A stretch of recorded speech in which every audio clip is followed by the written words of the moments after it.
அடுத்த வண்டியிலே ஏற்றலைன்னா அப்படியே நிற்க வேண்டியதான். ஸோ இஷ்டம் இருந்தால் வா, முன்ன நான்லாம் கூப்பிட மாட்டேன், நீ அவ்வளோ பெரிய ஆள் இல்லை அப்படின்னு விஜய் அவர்கள். ஸோ ஒருவேளை அப்படியே அந்த அளவுக்கு இல்லாமல் ஒருவேளை விஜய் கொடுத்துட்டாரு அப்படின்னா வெற்றி உறுதியாயிடுது. வெற்றி உறுதியாகலாம் சொல்ல முடியாது. மக்கள் வந்து பைத்தியமாக இருக்கலாம், ஆனால் அந்த அளவுக்கு முழு பைத்தியமாக இருப்பாங்கலாம் சொல்ல முடியாது சில நேரத்தில். திருச்சி கிழக்கு சொல்கிறேன் நான். திருச்சி கிழக்கு தான் சொல்கிறேன். அவங்க புரோட்டா கடைக்கு புரோட்டா சாப்பிடணும்னு போயிருப்பான், குருமாவில் ஏதாவது 4 கறி கிடக்கும்னு. அவனுக்கு போய் சாம்பார் சட்னி ஊற்றுனீங்கன்னு இட்லியை வச்சு போட்டு போயிடுவான். இல்லை விஜய் அண்ணன் ஊற்றின சாம்பார்னு ஊற்ற மாட்டேன், சாப்பிட மாட்டேன் கூட. அதில் இது இருக்காது, இல்லை கறி இருக்காது, வேற அது வேற. ஓகே, டோட்டலாக இது வேற வேறன்றனால அவங்க சரி அப்போ சாப்பிட்ட ரைட் போதும். அவர் நன்னாரு போட்டோம், கண்ட பைத்தியம்லாம் வந்து நிற்கிறதுக்கெல்லாம் பொண்ணுன்னு அவசியம் இருக்குன்னு போட்டாங்கன்னு வைங்க, புரியுதா? ஒன்றும் இல்லாமல் போயிடும். ஆனால் சொல்ல முடியாது உறுதியான வெற்றிலாம். சரி இல்லை விஜய் எதுவுமே செய்யலை, தொகுதி மக்களை கூட போய் பார்க்கல, எதுவுமே பண்ணாமல் ஒருத்தர் முதலமைச்சர் ஆகுறாரு. நான் வந்து என்ஜிஓ கூட ட்ரஸ்ட் வாங்கி எத்தனையோ பேருக்கு செஞ்சுருக்கேன், எவ்வளோ நிறைய பேர் ட்ரஸ்ட் வச்சிருக்காங்க, இவர் மட்டுமா வச்சிருக்காரு? இவரளவுக்கு விளம்பரம் பண்ணல, படத்துல இருந்து விளம்பரம் பண்றதுல இருந்து கூட ரீச் ஆகணும்ல. நிறைய பேர் இந்த உதவும் உள்ளங்கள் உதவுங்கிறாங்கன்னு அவரெல்லாம் ரொம்ப வருஷமா பண்ணிட்டு இருக்காரு. மினிஸ்டர் ஆகிட்டாரு, ஒருத்தரெல்லாம் இருந்தார் ரொம்ப வருஷம், 80ஸ்லேயே 90ஸ்லேயே பயங்கர ஃபேமஸாக இருந்தார். அவரை ஜனாதிபதி ஆக்கிட்டாங்க. ஒன்றும் கிடையாது, நிறையா பேர் டெஸ்ட் வச்சு சத்தம் இல்லாமல் செய்யும் போல ஏகப்பட்ட பேர் இருக்காங்க, சாதனைகள் செய்து உதவிகளை செய்து கொண்டு இருக்கவங்களாம் அந்த உலகத்தில் நிறையா இருக்காங்க. ஸோ அதனால் அவங்கெல்லாம் என்ன ஆகிட்டாங்க அப்படின்ற மாதிரி தான். தகவல் ஆரம்பிச்சுக்கலாம். ஏதாவது அரசியல் ஆசைன்றது எல்லாருக்கும் அந்த மாதிரி ஒரு இதுதான். ஐஸ்வர்யா ராயெல்லாம் வந்து இந்த பேரலில் இருந்தாப்புல, ஓர்லிலேயோ எங்கேயோ அவங்க வீடு இருந்துச்சு. ஐஸ்வர்யா ராய் உலகலை ஆனோடனே அந்த தெருவில் உள்ள பெண்கள்லாம் கொஞ்ச நாள் உலகாலை அடிச்சுக்கிட்டு அந்த மேக்கப்பை போட்டுட்டு தான் போவாங்க. ஆனால் அதனால் எந்த பிரயோஜனமும் இருக்காது. ஆனால் எல்லோரும் ஐஸ்வர்யா ராய் ஆக முடியாது. இந்த ஒரு ஐஸ்வர்யா ராய் எங்கேயோ அதோட முயற்சி 10 வருஷமாக அது என்னென்னலாம் பண்ணுச்சுன்னா அவங்களுக்கு தெரியாது. ஏதோ போனோடனே அவார்டு கொடுத்தாங்கன்னா நம்மளும் அந்த பவுடர் வாங்கி அடிச்சுட்டு போகலாம் அப்படின்னா அந்த மாதிரி கதை தான் அதெல்லாம். அந்த மாதிரி பவுடர் அடிச்சுட்டு இருக்காரு ராகவா லாரன்ஸ் அப்படின்ட்டு அடிச்சு போனால் நம்மளும் விஜய் ஆயிடலாம். ஓஹோ, அது வேற. பேய் படம் எடுக்கிறவங்க வேற, மசாலா படம் எடுக்கிறவங்க வேற. அதனால அந்த பட வித்தியாசத்தினால அவருக்கு அந்த ஓட்டு விழாது அப்படின்றீங்களா? இப்படி தெரிஞ்சிருந்தா பயந்து ஓட்டு போட மாட்டாங்க. ஓகே ஓகே, திடீர்னு இவருக்குள்ள பேய் ஏதாவது புகுதுட்டா என்ன பண்றது? அப்புறம் நம்ம தொகுதிக்கு வந்து நம்மளே அதே மாதிரி பண்ணிட்டு இருப்பாரு. ஓகே, இது புதுசா இருக்கு சார். ஓட்டு போடாம இருக்கிறதுக்கு ஒரு காரணம் காஞ்சனா படத்துல வர மாதிரி அவருக்கு ஏதாவது ஆவிச்சுன்னா என்ன பண்றது? யார் பேய் ஓட்டுறது? திருச்சியை பேய் பிடிச்ச மாதிரி ஆயிடும். இல்லை நீங்கள் முன்னாடி சொன்னீங்க, ஞாபகம் இருக்கா? ஒரு தொடர்பு கட்டி எடுத்து இன்னொருத்தர் மாறி மாறி அடிச்சுக்கணும், அந்த மாதிரி இந்த மாதிரி ஏதாவது ஒரு வழிவகை இருக்காதா? அதில் பேய் ஓட்டுறவங்க பூரா செத்து போயிட்டாங்க எல்லாருமே. அந்த படத்தை நடிச்சவங்க பூரா மனோபாலா, அப்புறம் அந்த ஒரு விவேக் கூட வருவார் நம்ம மயில்சாமி, நிறைய பேர் இறந்துட்டாங்க. அந்த பேய் ஓட்டுற சீன்ல வரவங்க பூரா இறந்துட்டாங்க. ராகவா லாரன்ஸ்லாம் பேய் பிடிச்சுன்னா ஒன்றுமே பண்ண முடியாது காலம் இல்லை. ஸோ அதனால படத்திலே அப்படி, நிஜத்துல எப்படி? அதனால நமக்கு எதுக்கு இந்த வம்பு? பேயும் வேணாம், ஓட்டு போட வேண்டாம் அப்படின்னு மக்கள் நிறுத்தினாலும் பேய்க்கு பயந்துட்டு போட மாட்டாங்க. புதுசாக இருக்குது சார் இந்த விளக்கம். ரெண்டாவது, இப்போ ரொம்ப நேரம் ஆர்எஸ் பற்றி கேட்குற, இப்போ விஜய்க்கு அடுத்து நேற்று கர்நாடகாவுக்கு போயிருக்காரு. கொல்லூர் மூகாம்பிகை கோயிலுக்கு போயிட்டு வெள்ளி வால் கொடுத்துருக்காரு அண்ணன். எப்படி எம்ஜிஆர் கொடுத்தாங்க, ஜெயலலிதா கொடுத்தாங்களா, அந்த வரிசையில் விஜய் அவர்கள் கொடுத்துருக்காரு. இதை எப்படி பார்க்குறீங்க நீங்கள்? கொல்லூர் முகாம்பிகைக்கு எது போய் வால் கொடுத்தாருன்னு சொல்லல, அந்த முகாம்பிகை என்ன கத்தி எடுத்து சண்டையாக போட்டுக்கிட்டு இருக்கு. போய் வேண்ட போனோம்னா ஏதாவது வேண்டிக்கிட்டு ஆக்கியிருக்கு. தொடர்ந்து எம்ஜிஆர் மாதிரி ஜெயலலிதா மாதிரி கொண்டு வந்தால் கூட, ஜெயலலிதா மாதிரி என்னை ஜெயிலில் கொண்டு வச்சிடாத, எம்ஜிஆர் மாதிரி கிட்னி ஃபெயிலியர் இதாகிடக்கூடாது அப்படின்னு வேண்டிக்கலாம். அது தப்பு கிடையாது, அது அவங்களோட இது. பட் வெள்ளி வாழை கொண்டு எதுக்கு கொடுத்தாருன்னு தெரில. அங்கே உள்ள ஐதீகம் என்னன்னு கேட்டால் தான் தெரியும். இல்லை, எம்ஜிஆர் அந்த காலத்தில் வந்து தங்கத்தில் வால் கொடுத்தாரு போல இருக்கு. அதை வந்து அந்த சாமி பக்கத்துலேயே வச்சு பூஜை பண்ணதாகவும் ஒரு ஐதீகம் சொல்லுவாங்க, தகவல் சொல்லுவாங்க. ஸோ நானும் இப்போத்தி கலியுக எம்ஜிஆர் இல்லையா, அதனால நான் போய் இவர் கொடுத்தாருங்கிறாங்க. வெள்ளி வாள் உள்ளுக்குள்ளே சாமி அறைக்குள்ளேயே நுழையாது போல. ஓஹோ, கூரையில் தட்டுது. அது அவ்வளோ பெருசாக கொடுத்துருக்காரு. அவ்வளோ பெருசு கொடுத்துருக்காரு வெள்ளி வாள். அதை போய் எங்கே கொண்டு போய் வச்சு பூஜை பண்ணுவாங்கன்னு தெரில. அவங்க ஃபோட்டோ மாதிரி எடுத்து ஃப்ரேம் போட்டு வெளியே தொங்க விட்டுருவாங்க, மேலே வச்சுருவாங்க, மாட்டி விட்டுருவாங்க. விஜய் வால் வெள்ளி வாள் அப்படின்னு சொல்லி வச்சுட்டு பண்ணுவாங்க.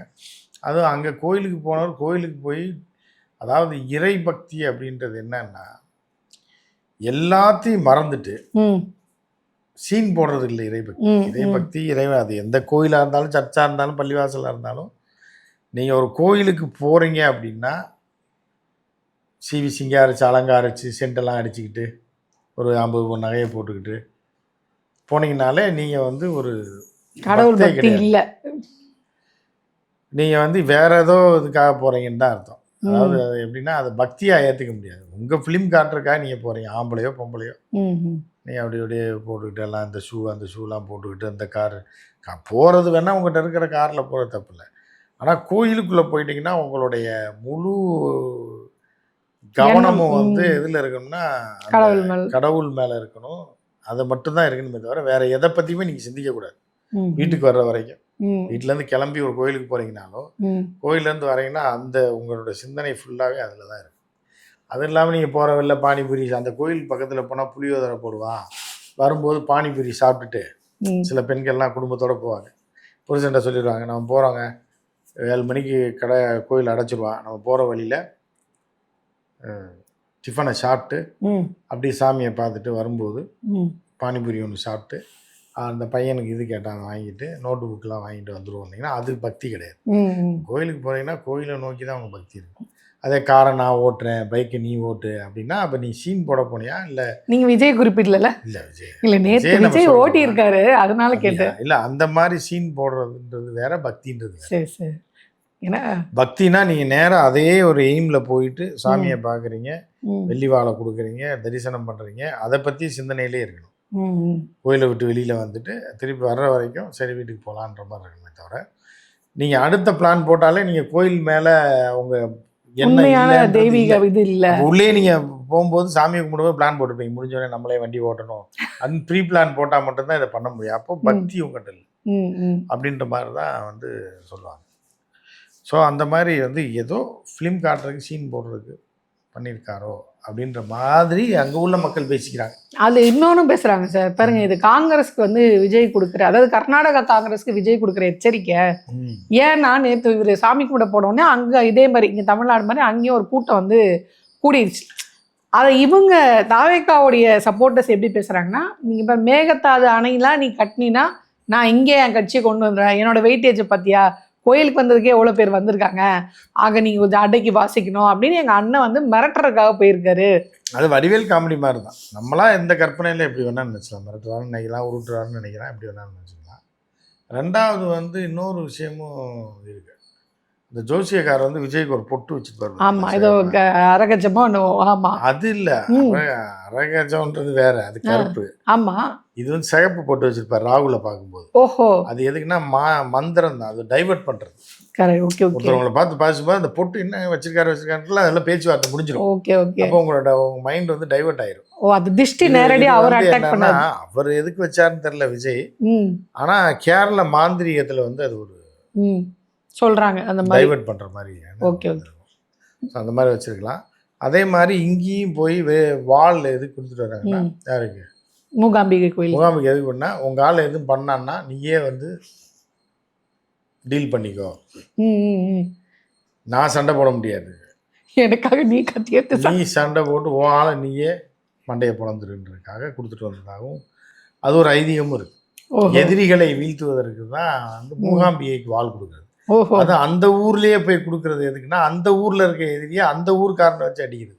இங்க இருந்தெல்லாம் போக வேண்டாம், நீ மூகாம்பிகைக்கே ஒரு கோரிக்கையை போட்டு விட்டோம்னா அந்த மூகாம்பிகை பார்த்து அம்மா பார்த்துப்பாங்க. அப்போ இவர் முதலமைச்சராக ஒன்று கழட்ட மாட்டாரா? அவர் தான் கும்பிட்டுட்டு வந்துட்டார், வாள் கொடுத்தாரு. அந்த அம்மா சண்டை போட்டு சிவகுமாரை கத்தியை காட்டும், அந்த இதை காட்டும்.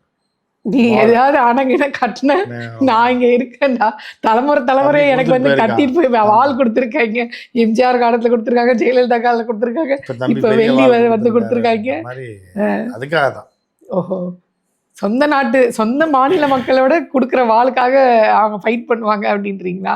ஆனால் அவர் சிஎம் சிவகுமார் அப்படி இல்லையே, நீ வாள்னா கூட எதனா கூட அப்படின்ட்டு நேராக போய் மோடியை பார்த்து சீக்கிரம் அணை கட்டணும், அதுக்கான வேலையை பாருங்க, பர்மிஷனை கொடுங்கன்னு கேட்டு வந்திருக்காரு. இல்லை, மோடியோட செல்ல பிள்ளை விஜய்.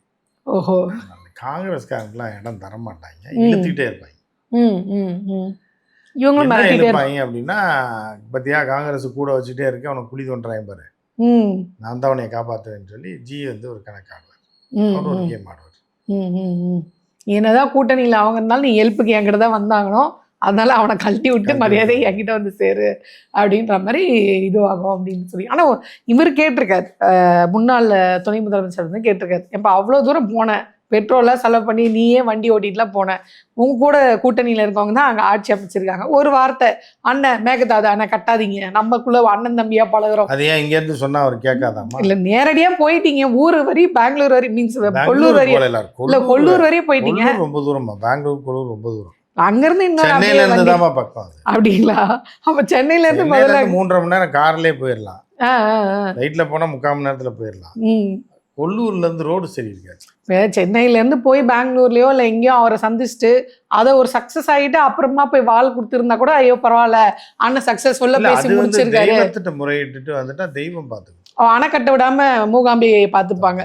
ஓஹோ, இனிமே கர்நாடகாவுக்கு பிரச்சனைனா மனுலாம் கொடுக்க வேண்டாம், மூகாம்பிகை போய் வால் செலுத்திட்டு வந்தா போதும். வாழை கொடுத்துருவாங்க, இல்லைன்னா எழுதி கொடுத்துட்டு வந்துருவாங்க. ஓஹோ, எழுதி கொடுத்து ஒரு பூஜையை போட்டாங்கன்னா ரத்தம் கைக்கு சேர்த்துருவாங்க.